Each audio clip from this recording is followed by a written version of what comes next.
y comenzamos cara a cara. En esta mesa dialogan todas las ideas, se genera la noticia y se dicen las cosas cara a cara. La información clara y precisa en voz de sus protagonistas. Cara a cara con Enrique Tusain.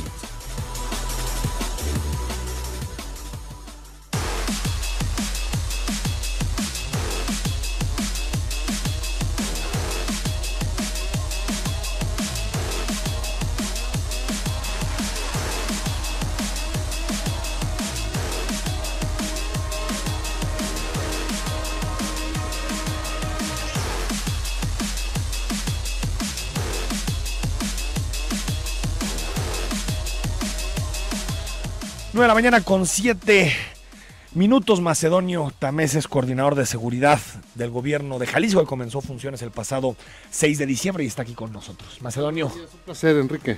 Así le vamos a llamar coordinador de seguridad, ¿no? Así es.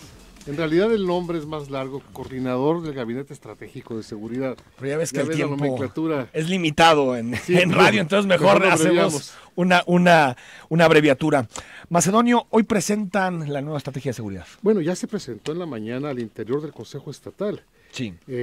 Te recuerdo que ya estamos sesionando a diario a las 7 de la mañana. 7 de la mañana. El primer acto de gobierno de Enrique Alfaro el pasado 6 de diciembre. De la toma de posesión se cruzó a Palacio y tuvimos la instalación del Consejo Estatal de Seguridad, el que existe conforme lo dicta la ley vigente en Jalisco. Y en ese consejo, para poder sesionar, con base en la ley, se decidió hacer una comisión ejecutiva que habría de sesionar diario a las 7. Empezamos el ¿De viernes, lunes a domingo? De lunes a viernes, por lo pronto.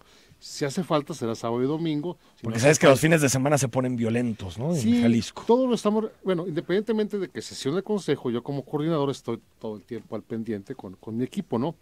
Pero sesionamos ya todos los días, vemos las incidencias en materia de seguridad, las discutimos, tomamos acuerdos y decisiones muy importantes.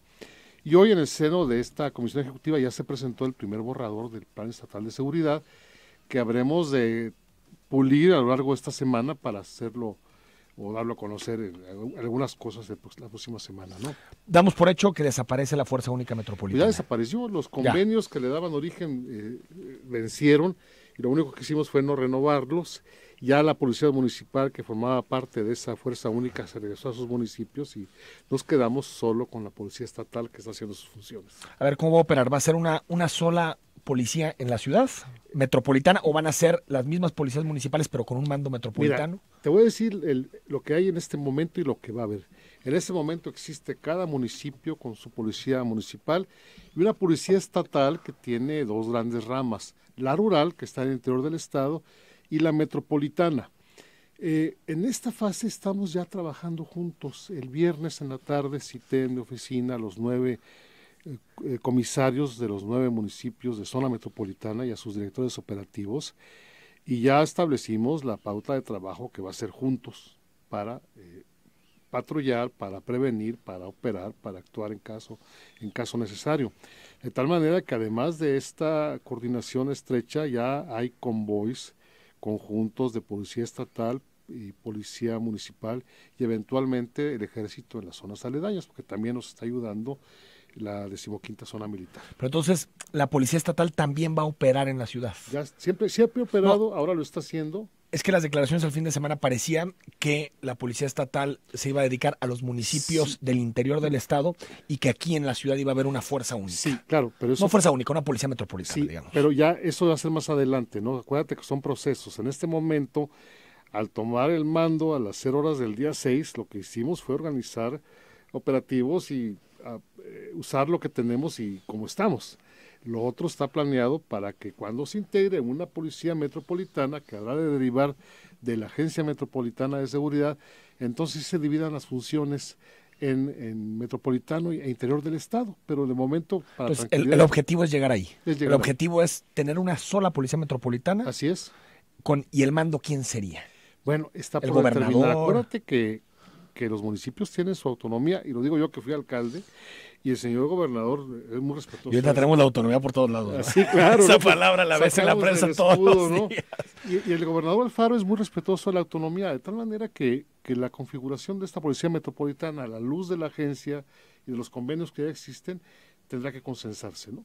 Pero sí, mi idea es que tenga que haber un mando único, ¿no? Pues si no funciona. En las fuerzas Sí, es que si policíacas, sigues con el problema que tienes ahorita, que Así tienes es. que 9, 10 mandos en una zona. Sí, pero aún así ya los policías metropolitanos, los jefes policíacos metropolitanos recibieron órdenes de sus alcaldes de trabajar con nosotros más de cerca. ¿Cuántos municipios, Macedonio Tamés, necesitan refuerzo de la policía estatal? Es decir, municipios con pocas policías y con incapacidad para enfrentar el crimen organizado. Mira, no te puedo decir el número, pues sí te puedo decir la forma, ¿no?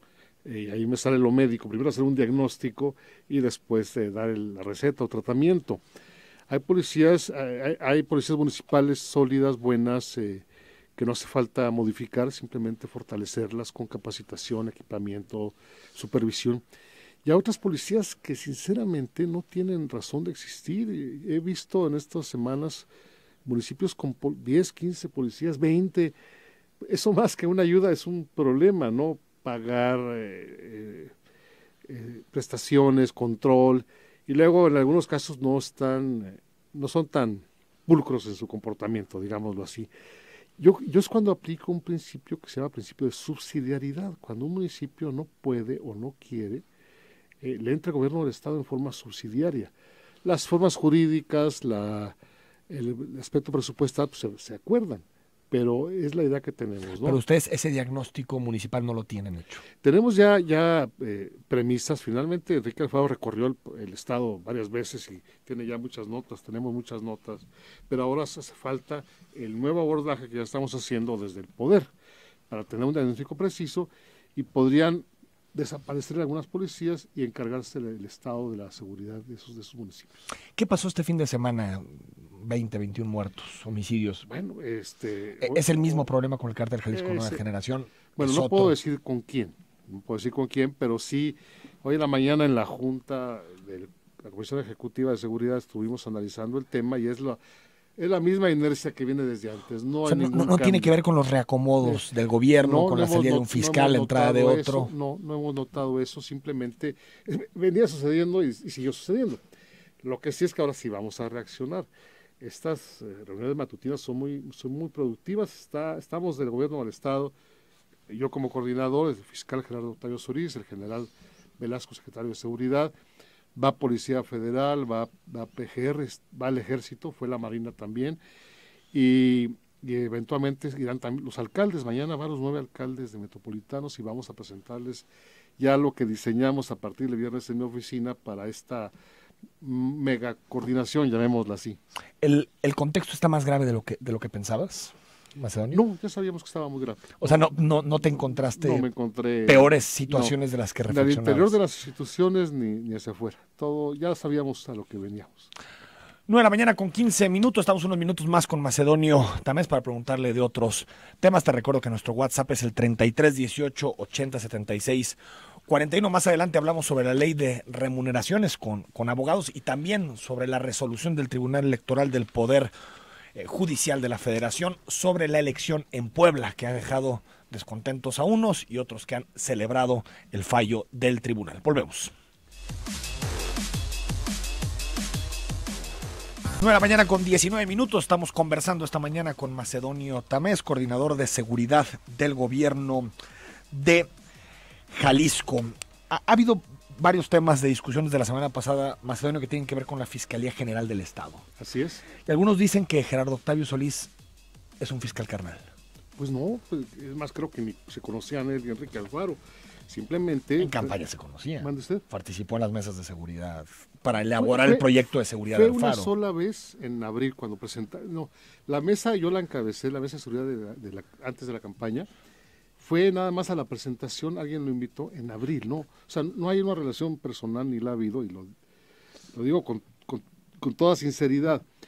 Y te recuerdo que Enrique Alfaro habló con mucha gente para pedir opiniones y entre otros nombres brotaba el de Gerardo Octavio, porque muchos lo recordamos, y yo me incluyo como un buen procurador de justicia. Acuérdate que el diluvio empezó a partir del 2006. Por las decisiones federales, sobre todo, ¿no? Más que por las locales. No, pero por la venalidad de la Procuraduría de Justicia a partir de la administración 2006-2012 y luego la que acaba de terminar.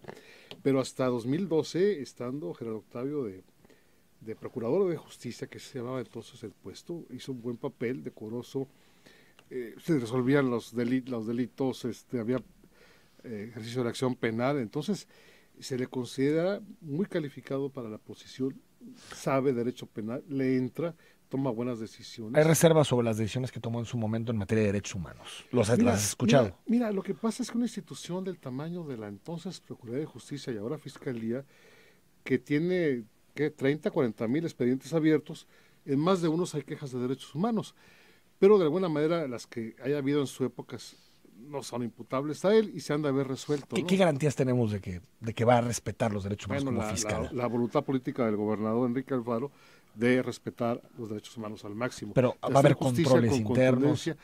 Pues está la orden dada, la supervisión, incluso yo tengo labores de supervisión, la indicación precisa, entonces vamos a estar muy atentos, que no se desvíe por ahí.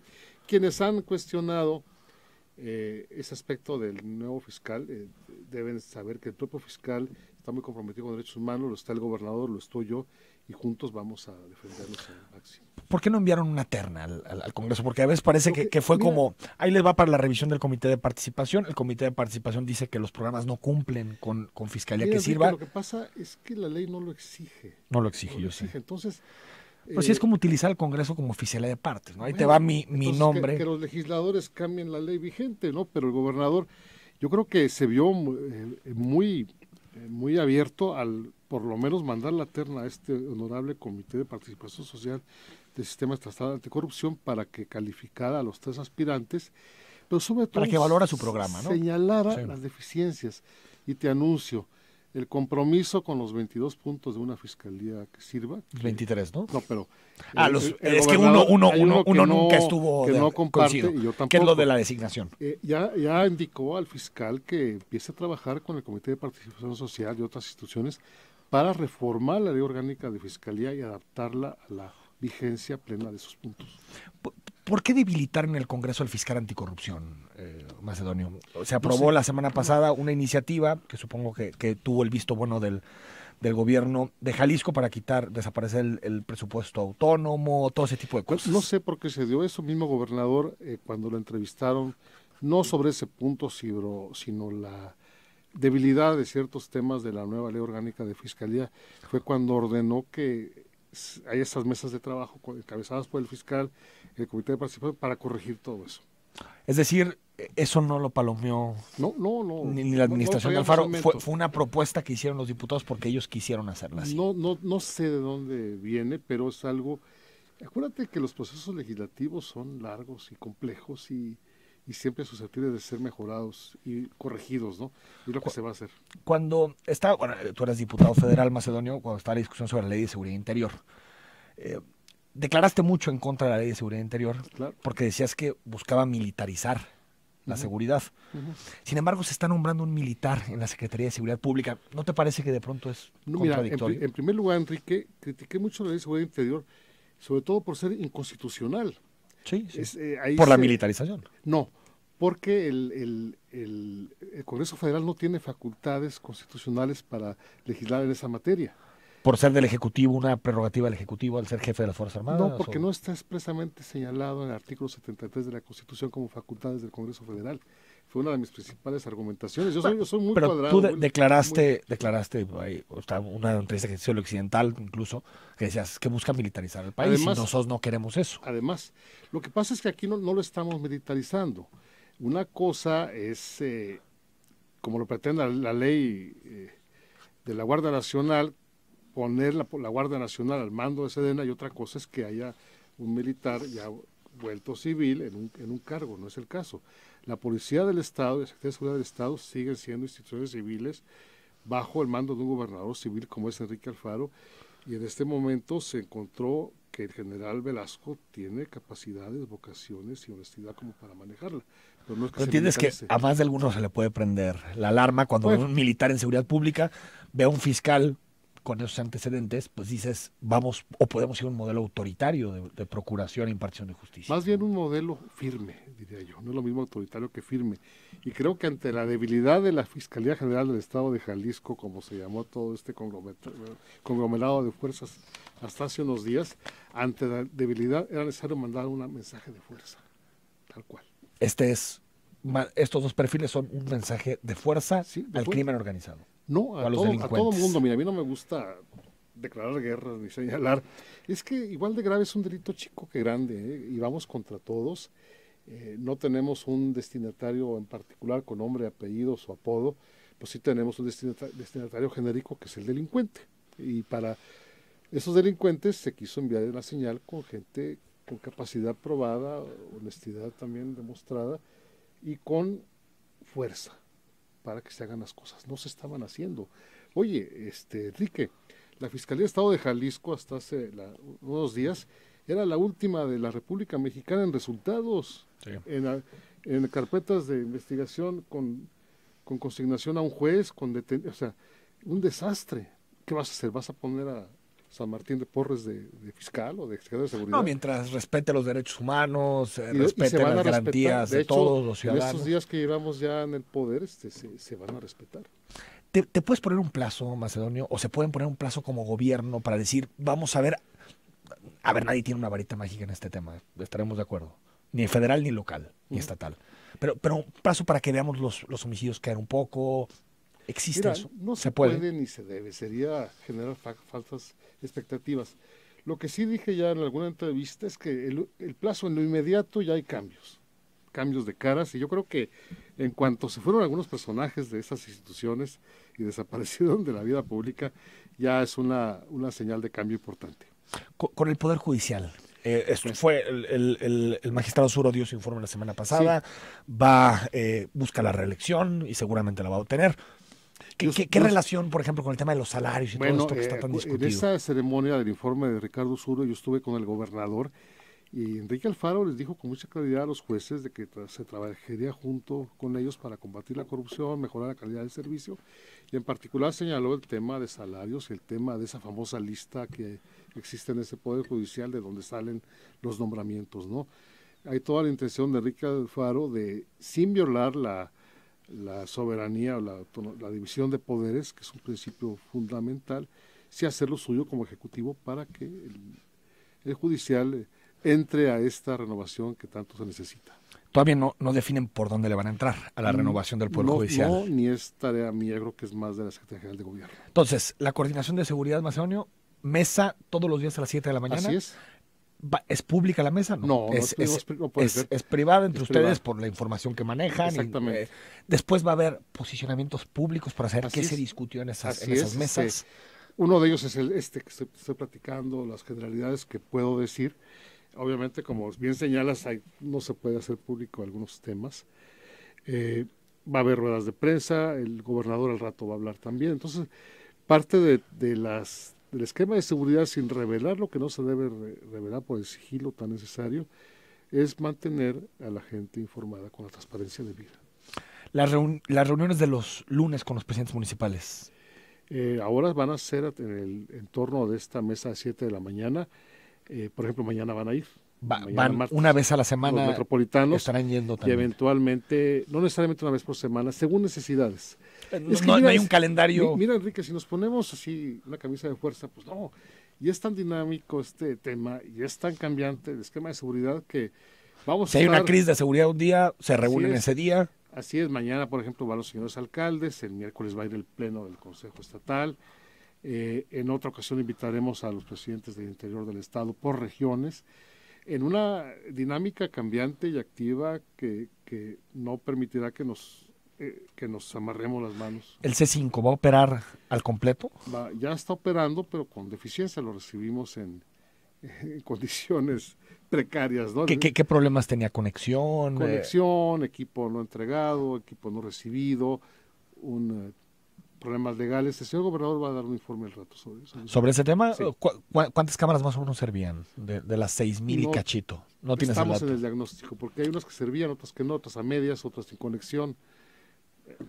Macedonio, antes de despedirte, policía, el objetivo es crear una policía metropolitana en la ciudad, en Guadalajara. Así es. La Fuerza Única Regional como tal desaparece entonces Pues también. Ya desapareció. Ya, las Fuerzas Únicas desaparecieron. Pertenecieron a fines de noviembre, ya los policías municipales que estaban en esta fuerza ya fueron devueltos a sus... Y el gobierno del estado va a definir en cuántos municipios va a tomar las riendas de la seguridad. Así es. Eso dependiendo de los diagnósticos que se dan a conciencia.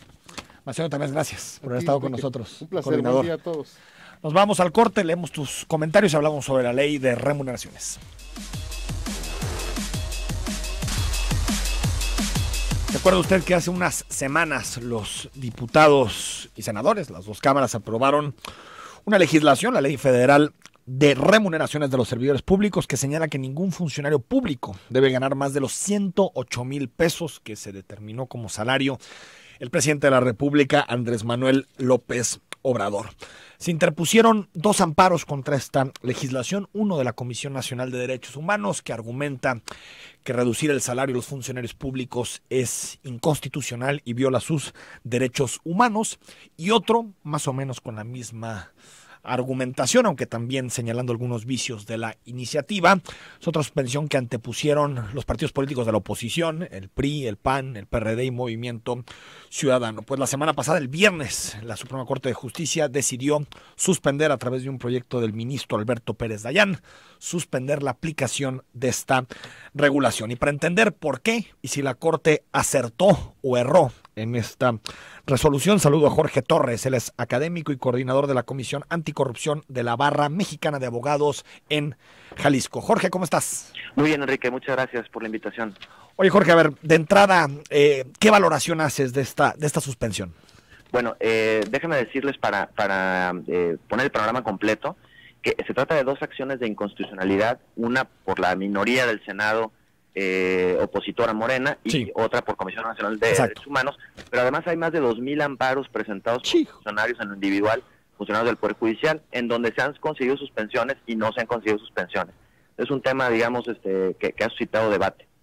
Leyendo la resolución de la suspensión, yo les diría que quizá la parte más discutible o más debatible es cuando el ministro Pérez Dayán señala que, a pesar de que la ley reglamentaria de la acción de inconstitucionalidad no le permite o no prevé la posibilidad de suspender, él toma la decisión de suspender de acuerdo a un principio de inaplicación de la ley ordinaria para proteger derechos fundamentales. Es decir, lo que dice es que si se aplicara la legislación podría dañar ciertos derechos de forma irreparable, ¿no? De forma irreparable, porque sí, el resultado de la acción de inconstitucionalidad no implicaría tener un efecto retroactivo protector frente a los funcionarios que son los destinatarios de la norma. Y digamos que esto es lo que dice el ministro Pérez Dayán. Correcto. Tú, como abogado constitucionalista, como alguien que conoce de estos temas, ¿crees que la Corte está actuando de forma correcta, o más bien, como otros interpretan, que puede ser defendiendo o tratando de defender sus sueldos y privilegios? Mira, yo creo que tendríamos que matizar. Creo que podemos estar todos de acuerdo en que se necesita un plan de austeridad y que los sueldos de algunos funcionarios en el Poder Judicial de la Federación, no todos, pero los sueldos pueden ser demasiado altos para, sí, para el contexto nacional. Eso no significa que esta ley sea constitucional y no significa que esta ley haya sido el mecanismo adecuado y correcto para atacar el problema, ¿no? Y eso es lo que yo creo que se va a discutir en el fondo de la acción de inconstitucionalidad. En cuanto a la técnica para la concesión de la suspensión, yo te diría que la Suprema Corte, desde la reforma constitucional de 2011, ha aplicado esta técnica de privilegiar un derecho fundamental frente a la norma ordinaria en muchísimos casos en donde la Corte ha sido aplaudida, ¿no? Entonces, no es una técnica ajena, no es una técnica extraña, y pienso que en ese sentido es una técnica defendible, ¿no? Lo relevante va a ser si la Corte resuelve rápido la acción de inconstitucionalidad o no, porque realmente ahorita lo que dictó fue una suspensión provisional.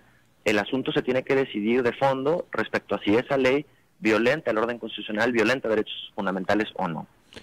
Oye, Jorge, y bueno, he leído muchos análisis sobre la legislación, algunos que señalan vicios en la forma en que se redactó, que tiene que ver incluso con la forma en que se operaría en la práctica, pero digamos, en términos jurídicos, ¿viola la autonomía del Poder Judicial que el Congreso determine sus salarios? Eso, 1, y 2, la retroactividad. ¿Es posible pasar una legislación de estas características que afecte, digamos, a funcionarios, a magistrados, a jueces que entraron al servicio público con otro salario? A ver, primera pregunta. La facultad de establecer las percepciones de los funcionarios públicos efectivamente es del Congreso de la Unión, Sin embargo, la Constitución establece un principio en donde el Poder Judicial va a participar en la preparación de ese presupuesto. Y ese fue un primer principio violentado en la Ley de Remuneraciones. Digamos que la sacaron tan al vapor y digamos como una indicación de mayoría en el Congreso, sin mayor discusión, sin mayor debate. Y segundo tema, hay un artículo constitucional que establece que los sueldos de los funcionarios del Poder Judicial Federal no pueden disminuirse durante el ejercicio de su encargo como una medida de protección a su independencia. Es decir, si el sueldo de un funcionario judicial va a estar sujeto a los vaivenes de la negociación política de cada año, presupuestal de cada año, eso puede minar su autonomía y su forma de tomar decisiones en el ejercicio de su posición. Entonces, esos son los dos principios que se violentaron desde mi punto de vista con la Ley de Remuneraciones, y esa va a ser la materia de la resolución de la acción de inconstitucionalidad. Pero entonces, digamos, Jorge, si se quiere, si uno, y ahí la mayoría de la gente estamos de acuerdo en que hay excesos en los salarios del Poder Judicial, si le quieres entrar a ese tema, si quieres regular, poner límites, ¿cuál debería ser entonces la vía? Porque supongo que el Poder Judicial va a tener muchas resistencias a participar o a poder validar una legislación de estas características, porque los afecta directamente. Bueno, yo diría que falta de sensibilidad no necesariamente. Creo que las formas, en este caso, de cómo se tomó la decisión, vamos a ver, el riesgo que yo advierto es, una persona, en este caso el presidente de la República, determina cuánto es lo que él considera justo debe ganar, ¿no? Y esa decisión de una sola persona afecta a todo el orden público, a todo el orden de poderes de la Federación.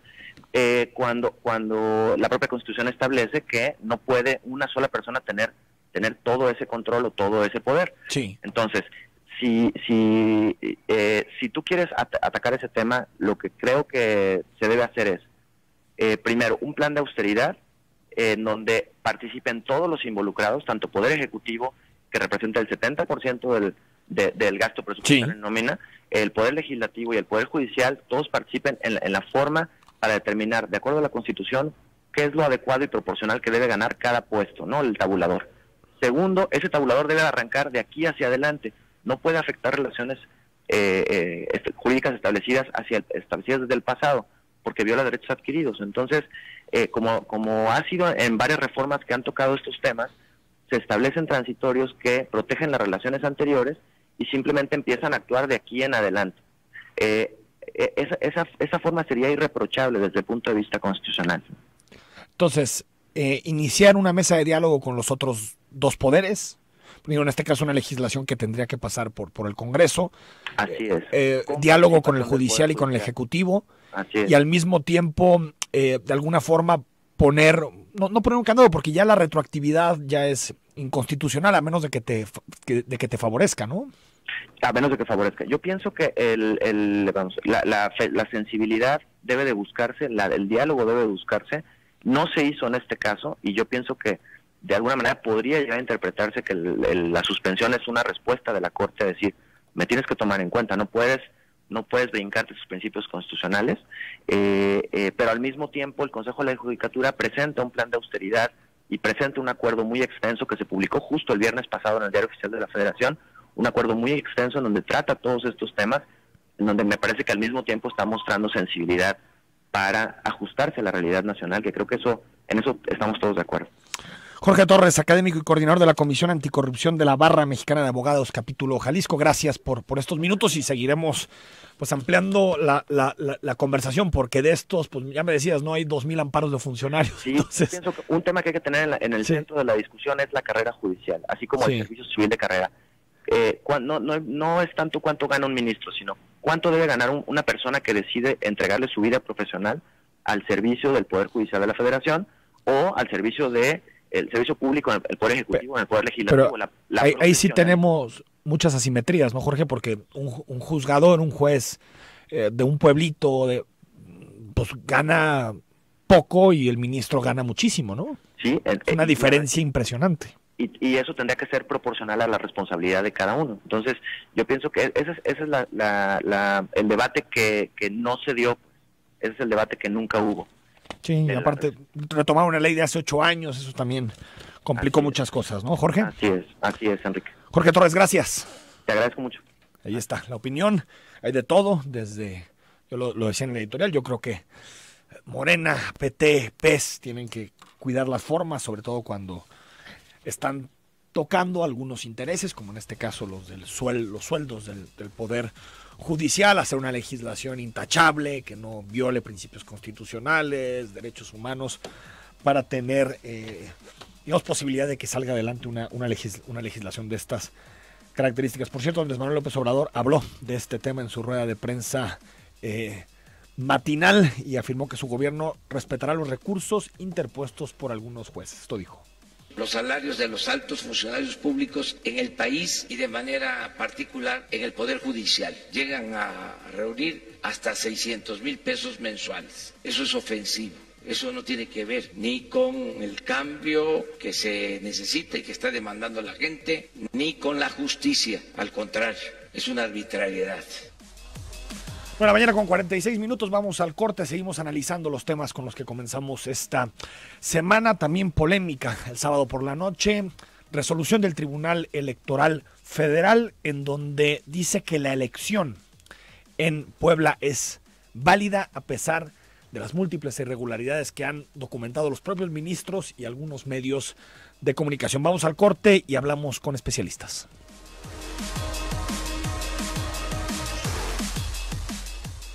Somos específicamente lo que quieres escuchar. El sábado por la noche, viendo la votación en el tribunal, en la Sala Superior del Tribunal Electoral del Poder Judicial de la Federación, al final votación dividida frente al proyecto que presentó el magistrado José Luis Vargas Valdés para invalidar la elección, para anular la elección en Puebla. 4 magistrados votaron a favor de darle validez a la elección y 3 en contra.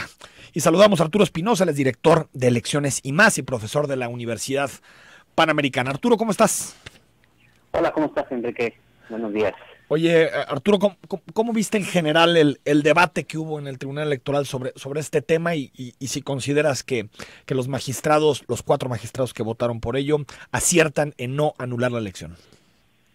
Mira, fue un debate sin duda intenso, no solo desde el punto de vista jurídico, sino también desde el punto de vista de los posicionamientos de cada uno de los magistrados. Me parece que acabaron con temas personales, con temas propios de cómo se maneja el órgano, cuáles son sus dinámicas internas. Me parece que la verdad es que eso pasó de un debate jurídico a una pelea casi callejera, ¿no? En el sentido de que se acabaron todos un poco tirando ya con cuestiones más personales y que van más allá de lo que significaba jurídicamente el propio asunto. Y que lastima al tribunal, ¿no? A la credibilidad del tribunal, ¿no? Justamente me parece relevante porque estás hablando de el máximo órgano en materia electoral de este país, el que sus decisiones son finales, son definitivas, son inatacables y además que es un tribunal de carácter constitucional, tiene facultades constitucionales. Entonces, creo que eso es relevante. Pero me gustaría aquí hacerte un poco de contexto, porque en este caso no hay que ver nada más lo que ocurrió ese día, sino hay que ver lo que ocurrió días anteriores. Como ya sabemos, la elección de la gubernatura de Puebla fue la más controvertida de este proceso electoral. No hubieron algunas elecciones ahí municipales o de alcaldías en la Ciudad de México que fueron polémicas y también se resolvieron a partir de impugnaciones, pero la de Puebla fue la más sonada, un resultado relativamente cerrado, poco más de 4% de diferencia entre el primero y segundo lugar, una elección que se fue que se alegaron muchas irregularidades, violencia el día de la jornada electoral. Sobre todo, esa fue una de las principales que se hizo valer en un primer momento y en la cual, además de todo, pues se fue judicializando de manera que hace me parece prácticamente un par de meses, el tribunal ordenó un recuento total de la votación, ¿no? Dijo que para generar mayor certeza se tenía que volver a contar toda la elección a la gubernatura en Puebla, algo que es algo inédito. Se han ordenado recuentos totales de otras elecciones, pero mucho más pequeñas, municipales o de algunas diputaciones locales, pero nunca se había ordenado un recuento total de una elección tan grande como la gubernatura. Se llevó a cabo el recuento y el resultado del recuento, prácticamente las cosas no cambiaron, ¿no? La diferencia siguió siendo igual, son más de 100,000 votos, es un poco más de 4% de la votación. Sí. Y justamente hace una semana, prácticamente el domingo, digamos, de ayer, 8 días antes, el magistrado ponente, que es José Luis Vargas, en algo, me parece que muy inédito porque ya se había hecho en alguna ocasión, pero en algo poco usual, da a conocer el proyecto de resolución. Sí. Es lo que él le va a proponer a los otros 6 magistrados y magistradas de qué debería de pasar en esa impugnación. Digo que es algo no inédito porque ya se hizo. No, y también las pruebas las hizo públicas, ¿no? Exactamente. O sea, que a mí me pareció extraño esa forma de actuar del magistrado.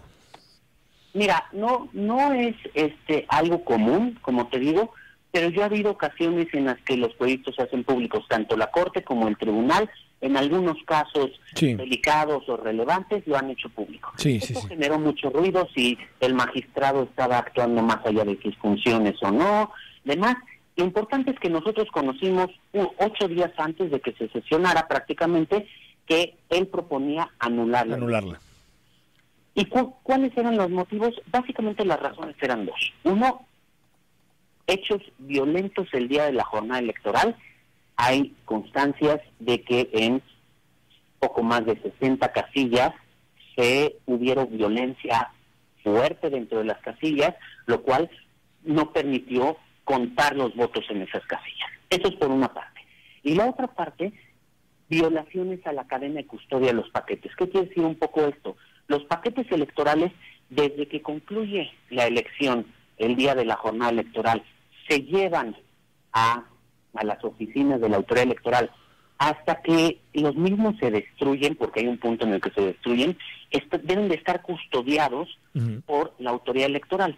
Y aquí lo que decían es que en el momento que los paquetes de las oficinas, digamos, descentralizadas de la autoridad electoral se trasladan a la oficina central de la autoridad electoral y los días posteriores hasta que se lleva a cabo el recuento, los paquetes no estuvieron debidamente custodiados, que se guardaron en una bodega, que ese resguardo, ese traslado de los paquetes no fue con la debida presencia de los partidos políticos, que posteriormente esa bodega se accesaron diferentes personas, tanto del instituto y otras personas que no sabe quiénes eran, que no había un debido registro de quienes habían ingresado a la bodega. Esas son las dos principales razones, ¿no?